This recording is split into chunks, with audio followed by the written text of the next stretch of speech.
Welcome to Guide Guru. We hope this video helps. You start by prepping the car and locating the tach signal. This is crucial. Once done, disconnect the battery to avoid shorts, then access the engine bay or under-dash area where the ignition coil or ECU harness runs. Use a multimeter to identify the tach/coil negative wire. Make sure the reading matches expected pulsing when cranking. If your gauge needs a different signal type, you'll need a converter or adapter now, so you don't have to rework later. Now mount the gauge pod or bezel in the selected dash spot. Pick a place with about 1/2 inch clearance behind for connectors.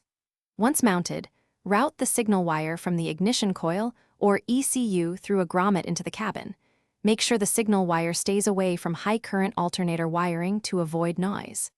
Connect switch 12V to the gauge power, add an inline fuse, and tie the ground to a clean chassis point. Double-check connectors are snug before moving to calibration. Finish by starting the engine and watching the gauge sweep.